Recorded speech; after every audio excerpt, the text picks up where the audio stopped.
I often hear people talk about things that black people need from Democrats or Republicans. One of the things I want you to kind of understand is that the biggest thing that black people need is wealth. We need wealth and control of assets.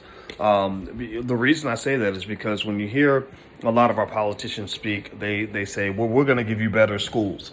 Well, what does that mean? Well, that means they're going to go and pump more money into white-run schools that manage black people as if we need to be managed. And they're going to continue to put money into these failing schools that they've been running for decades, right? 50 years since the civil rights movement, education hasn't gotten any better. These schools that they're pumping money into are all failing black people. So I argue that black people need to evolve and realize we don't need you to keep pumping money into your crappy schools. You need to pump money into our pockets so we can run the schools. We should be running the damn schools. And then also when you talk about jobs, people always talk about black people needing more jobs. Let's keep it 100. Black people had very low unemployment rates toward the end of the Obama presidency. Black people had very low unemployment rates even during the Trump presidency until COVID came along. So we've had jobs before. And here's the deal. Even with all those damn jobs, black wealth is not going up. Well, why is that? Well, because a job does not help you build wealth. A job helps you to survive.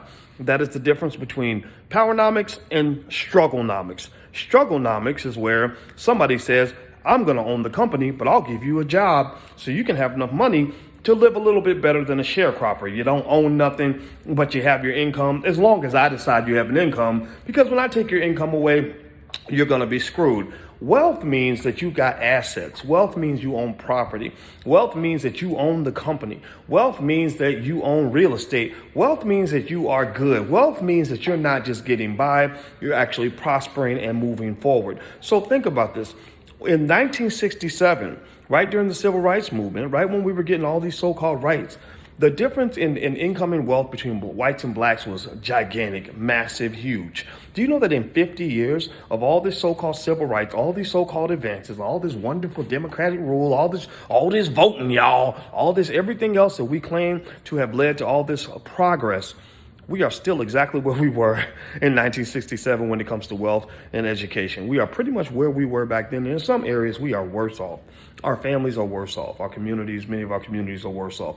So if you want to get a better outcome, you probably have to change your strategy. If you keep doing the same thing, you're going to keep getting the same thing. So the question you must ask yourself is, 50 years from now, do we want to be in the same place that we are right now, or do we want to be in a better place? Well, if you want to be in a better place, you got to ask for something different. You must demand something different. And that's why I think black folks need to understand the difference between asking for jobs versus asking for wealth, the difference between wanting to run your schools versus saying, give more. We want white people to give more money to other white people so they can run our schools for us. They can't educate us, and they shouldn't be employing us. We should be employing ourselves. We should be educating ourselves. That's what black power looks like in the 21st century. Some people will get it. Some people will be left behind. It is what it is. I'll see you guys soon. Hit the thumbs up button. Talk to you later. Peace.